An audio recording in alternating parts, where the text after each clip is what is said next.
Bonjour à tous.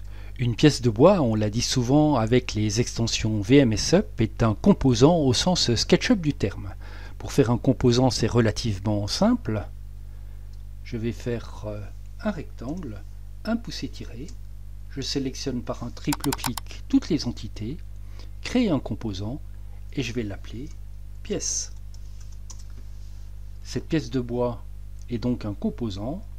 Quand je l'édite, double-clic, j'ai un repère qui lui est associé et par définition, le parement de la pièce correspond à l'axe rouge-vert et l'épaisseur de la pièce à l'axe bleu.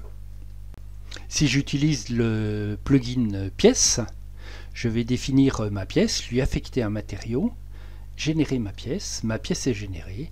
Si je quitte l'outil pièce et que j'édite mon composant, j'ai bien la face de référence suivant l'axe rouge-vert et l'épaisseur suivant la bleue.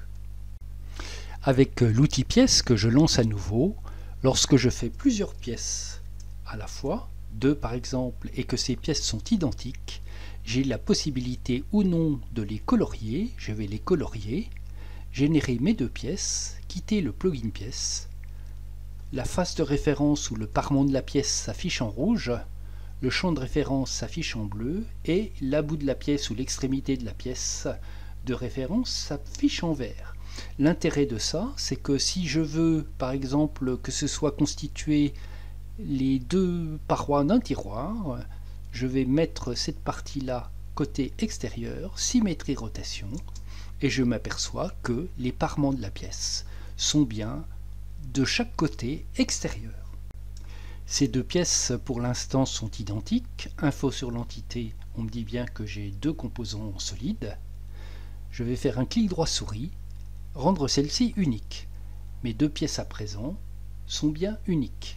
Si je demande à colorier mes pièces, il va me dire que j'ai des seules instances et je ne peux pas les colorier parce que ces pièces sont identiques. Il existe un outil VMSUP qui permet de rendre identiques deux pièces. Je vais d'abord sélectionner une pièce, rendre identique à une autre pièce. Ces deux composants sont identiques. Si je fais un clic droit souris, je vois bien que j'ai deux pièces dans le modèle. À présent, je vais pouvoir voir leur face de référence. Il m'indique leur face de référence, leur champ de référence et les extrémités de référence de la pièce. Face de référence ou parement de la pièce.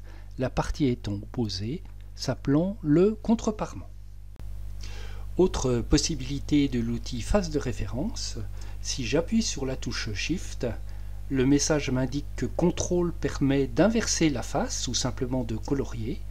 Si j'appuie sur CTRL, il va me dire que c'est le contre-parement et ici le parement de la pièce. Si je clique dessus, je vais inverser le parement et le contre-parement. Donc de temps en temps, ça peut être utile. Voici pour les outils face de référence, colorier pièces ou effacer les couleurs. Bonne utilisation des extensions VMSUP et à très bientôt.